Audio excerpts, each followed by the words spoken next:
رسول اللہ صلی اللہ علیہ وآلہ وسلم نے فرمایا، قیامت کے دن کسی بندے کے قدم اس وقت تک اپنی جگہ سے نہیں ہٹیں گے جب تک اس سے 5 چیزوں کے بارے میں سوال نہ کر لیا جائے۔ قیامت کا دن وہ دن جس سے کوئی نہیں بچ سکے گا۔ الحمدللہ رب العالمین والصلاة والسلام علی سید الانبیاء والمرسلین، اما بعد۔ میرے عزیز اسلامی بھائیوں اور بہنوں، آج ہم ایک ایسے دین کا ذکر کریں گے جس کا وعدہ اللہ تعالیٰ نے اپنی کتاب میں بار بار فرمایا ہے۔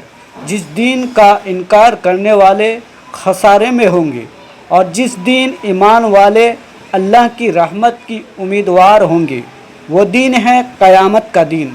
اللہ تعالیٰ قرآن مجید میں ارشاد فرماتا ہے، ہر جان کو موت کا مزہ چکھنا ہے، پھر تم سب ہماری ہی طرف لوٹائے جائیں گے۔ قیامت کا دن ایسا عظیم دن ہوگا کہ آسمان پھٹ جائیں گے، ستارے بکھر جائیں گے، پہاڑ روئی کی طرح اڑ جائیں گے، سمندر آپس میں مل جائیں گے، اور زمین اپنی تمام خبریں بیان کرے گی۔ انسان حیران و پریشان ہوگا کہ آخر یہ سب کیا ہو رہا ہے۔ حضرت اسرافیل علیہ السلام اللہ کے حکم سے سور پھونکیں گے۔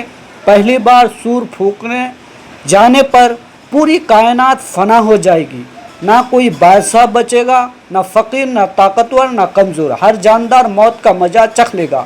پھر اللہ تعالیٰ کے حکموں سے دوسری مرتبہ سور پھونکا جائے گا تو تمام انسان اپنے قبروں سے زندہ ہو کر میدان محشر کی طرف دور پڑے گا۔ اس دن سورج انسانوں کے بہت قریب ہوگا۔ لوگ اپنے اعمال کے مطابق پسینے میں ڈوبے ہوئے ہوں گے۔ کسی کا پسینہ ٹخنوں تک ہوگا، کسی کا گھٹنوں تک، کسی کا سینے تک، اور بعض لوگ اپنے پسینے میں ڈوبے ہوئے ہوں گے۔ رسول اللہ صلی اللہ علیہ وسلم نے فرمایا، قیامت کے دن بندے کے قدم اس وقت تک نہیں ہٹیں گے جب تک اس سے 5 چیزیں کے بارے میں سوال نہ کر لیا جائے۔ عمر کہاں گزاری، جوانی کس کام میں لگائی، مال کہاں سے کمایا، کہاں خرچ کیا، اور جو علم حاصل کیا اس پر کتنا عمل کیا۔ ذرا سوچیے، ہماری زندگی کا ایک ایک لمحہ، ایک ایک لفظ، ایک ایک عمل، یہاں تک کہ دل کے ارادے بھی اللہ تعالیٰ کے علم میں ہے۔ قیامت کے دن ہر چیز کا حساب ہوگا۔ اللہ تعالیٰ فرماتا ہے، جس نے ذرہ برابر نیکی کی ہوگی وہ اسے دیکھ لے گا، اور جس نے ذرہ برابر برائی کی ہوگی وہ بھی اسے دیکھ لے گا۔ اس دن نہ مال کام آئے گا، منصب، نہ شہرت، صرف وہی کامیاب ہوگا جو ایمان اور نیک اعمال لے کر اللہ کے حضور حاضر ہوگا۔ اعمال نامہ ہر شخص کے ہاتھ میں دیا جائے گا۔ نیک لوگوں کو دائیں ہاتھ میں اعمال نامہ ملے گا، اور وہ خوشی سے کہیں گے، لو میرا اعمال نامہ پڑھ لو۔ لیکن جن لوگوں کو بائیں ہاتھ یا پیچھے کے سے اعمال نامہ دیا جائے گا، وہ شدید ندامت میں مبتلا ہوں گے اور آرزو کریں گے کہ کاش انہیں اعمال نامہ نہ دیا جاتا۔ اس دن میزان یعنی اعمال تولنے کا ترازو قائم ہوگا۔ اگر نیکیاں بھاری ہوں گے تو جنت نصیب ہوگی، اور اگر برائیاں غالب آئیں گے تو سخت خسارے ہوگا۔ مگر اللہ تعالیٰ جس پر چاہے اپنی رحمت فرمائے۔ پھر پلسرات قائم ہوگا جو جہنم کے اوپر ہوگا۔ ہر انسان کو اس پر سے گزرنا ہوگا۔ کسی کا گزر بجلی کی رفتار سے ہوگا، کوئی ہوا کی طرح گزر جائے گا، کوئی دوڑتے ہوئے، کوئی چلتے ہوئے، اور کچھ لوگ اپنے گناہوں کی وجہ سے پھسل کر جہنم میں گر جائیں گے۔ اس دن سب سے بڑی شفاعت ہمارے پیارے نبی حضرت محمد مصطفیٰ صلی اللہ علیہ وسلم کو عطا ہوگی۔ آپ صلی اللہ علیہ وسلم اپنی امت کے لیے اللہ تعالیٰ کے حضور سجدہ کریں گے، اور اللہ تعالیٰ حضور صلی اللہ علیہ وسلم کی شفاعت قبول فرمائے گا۔ یہ اللہ کی بہت بڑی نعمت ہوگی۔ جنت میں وہ نعمتیں ہوگی جنہیں نہ کسی آنکھ نے دیکھا، نہ کسی کان نے سنا، اور نہ کسی انسان کے دل میں ان کا خیال آیا۔ وہاں نہ بیماری ہوگی، نہ موت، نہ غم، نہ پریشانی، نہ بھوک، نہ پیاس، صرف ہمیشہ کی راحت اور اللہ کی رضا ہوگی۔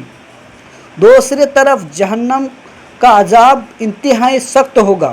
قرآن مجید میں بارہا جہنم سے ڈرایا گیا ہے تاکہ انسان گناہوں سے بچ جائے، توبہ کرے اور نیک اعمال اختیار کرے۔ میرے عزیز، آج ہمارے پاس موقع ہے، ہم زندہ ہیں، نماز پڑھ سکتے ہیں، قرآن پڑھ سکتے ہیں، والدین کی خدمت کر سکتے ہیں، حلال روزی کما سکتے ہیں، لوگوں کے حقوق ادا کر سکتے ہیں اور اپنے گناہوں سے سچی توبہ کر سکتے ہیں، لیکن موت کے بعد کوئی عمل ممکن نہیں ہوگا۔ یاد رکھے، دنیا چند دن کی ہے مگر آخرت ہمیشہ کی۔ عقل مند وہ ہے جو اپنے ہمیشہ کی زندگی کے لیے تیاری کرے۔ رسول اللہ صلی اللہ علیہ وسلم نے فرمایا کہ دانا شخص وہ ہے جو اپنے نفس کا محاسبہ کرے اور موت کے بعد کی زندگی کے لیے عمل کرے۔ آئیے آج ہی عہد کریں کہ ہم نماز کی پابندی کریں، قرآن سے تعلق مضبوط کریں گے، جھوٹ، غیبت، حسد، ظلم اور حرام سے بچیں گے، والدین کا احترام کریں گے، لوگوں کے حقوق ادا کریں گے اور ہر روز اللہ تعالیٰ سے اپنے گناہوں کی معافی مانگیں گے۔ اللہ تعالیٰ ہمیں قیامت کے دن کی حوانقوں سے محفوظ فرمائے، ہمارا حساب آسان فرمائے، آمین۔ اپنے محبوب صلی اللہ علیہ وسلم کی شفاعت نصیب فرمائے، پل صراط سے سلامتی کے ساتھ گزارے اور ہمیں جنت الفردوس میں داخل فرمائے۔ چینل کو لائک، سبسکرائب